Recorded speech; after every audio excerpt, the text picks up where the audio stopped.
সন্দ্বীপবাসীর দীর্ঘদিনের যাতায়াত দুর্ভোগ, মালামাল পরিবহন, অর্থনীতি আর পর্যটন সবকিছু মাথায় রেখে একটি প্রকল্প হাতে নিয়েছে সরকার। প্রায় ২,০০০ কোটি টাকার এই প্রকল্পে শুধু সন্দ্বীপ অংশে খরচ হবে ৪৫০ কোটি টাকা।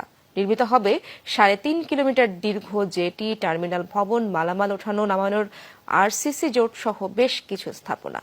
ইতিমধ্যে প্রকল্পের কাজও শুরু করেছে বিআইডব্লিউটিএ। সন্দ্বীপ থেকে ফিরে বিস্তারিত জানাচ্ছেন সহকর্মী আশেক মাহমুদ, ছবি তুলেছেন নির্মল চন্দ্র। ওয়ালটন এয়ার কন্ডিশনার এক্সচেঞ্জ অফারে স্প্লিট এসিতে ২৩,০০০ টাকা পর্যন্ত নিশ্চিত ছাড়। বঙ্গোপসাগরের দক্ষিণ পূর্বকূলে অবস্থিত চট্টগ্রামের সন্দ্বীপ উপজেলা। চতুর্দিকে নদী আর সাগর বেষ্টিত এই দ্বীপটি প্রাকৃতিক সৌন্দর্যে ভরপুর। পর্যটক আকর্ষণের জন্য এখানে নেওয়া হচ্ছে নানা উদ্যোগ। বিশেষ করে যাতায়াত খাতের উন্নয়নে প্রায় ২,০০০ কোটি টাকার একটি প্রকল্প হাতে নিয়েছে সরকার, যার ৪৫০ কোটি টাকা খরচ হবে শুধু সন্দ্বীপ অংশে।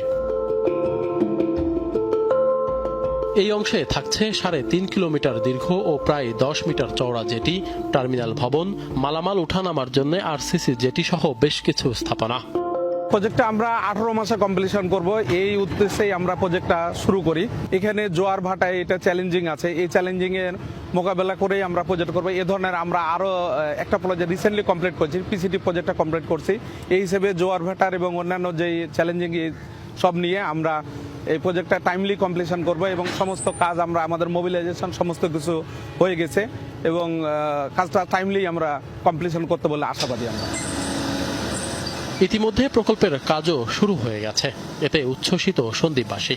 এখানে ফেরিঘাট হবে, তো অলরেডি দেখতেছি কাজ শুরু হয়ে গেছে। এটা আমাদের কাছে স্বপ্ন ছিল, স্বপ্নটা হচ্ছে হয়তো বাস্তবায়ন হতে চলেছে। এই প্রকল্পটা বাস্তবায়িত হলে সন্দ্বীপের মানুষ অবাধে মালামাল আনতে পারবে, মানুষ যাতায়াতের সর্বাধিক দিয়ে সুবিধা হবে। আমি মনে করি সন্দ্বীপবাসীরা দুর্ভোগে থাকবে না। বহু শান্তিতে পাবো আমরা, এখন বহু কষ্ট হইতেছে, যখন পেরিয়ে আমরা খুব শান্তিতে যেতে পারবো, আন্দোলন করতে পারবো।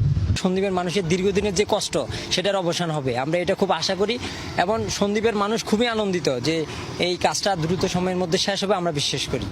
সম্প্রতি বিদেশি কনসালটেন্ট সহ প্রকল্পের কাজ পরিদর্শন করেছে বিআইডব্লিউটি এর কর্মকর্তারা।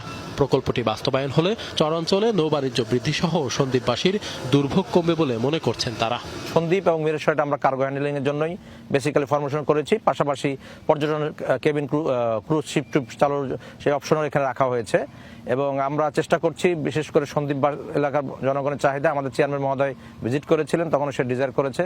সো আমরা এখানে ফেরিঘাটেরও একটা লুপ রাখার চেষ্টা করছি, যেহেতু এটা সন্দ্বীপ মানে একটা ভান্ডার বাজার, এখানে প্রায় 4.5 লোকের বাস, কিন্তু তারা আসলে নৌপথ ছাড়া তাদের কোনো যোগাযোগের মাধ্যম নেই। সো এটা আমরা চেষ্টা করছি সেবামূলক প্রতিষ্ঠান হিসেবে আমরা যতটুকু তাদেরকে নৌপথের অন্তত সেবাটা দিতে পারি। সন্দ্বীপবাসীর দীর্ঘদিনের যাতায়াতের দুর্ভোগের কথা মাথায় রেখেই এই প্রকল্পের কাজ হাতে নিয়েছে বিআইডব্লিউটিএ। সবকিছু ঠিকঠাক থাকলে আগামী বছরের মাঝামাঝি সময়ের মধ্যেই শেষ হবে এই প্রকল্পের কাজ। আর এই প্রকল্পের কাজ শেষ হলে এই এলাকার মানুষের দুর্ভোগ যেমন লাঘব হবে, তেমনি খুলবে পর্যটনের দুয়ার। আশিক মাহমুদ, যমুনা নিউজ, সন্দ্বীপ, চট্টগ্রাম।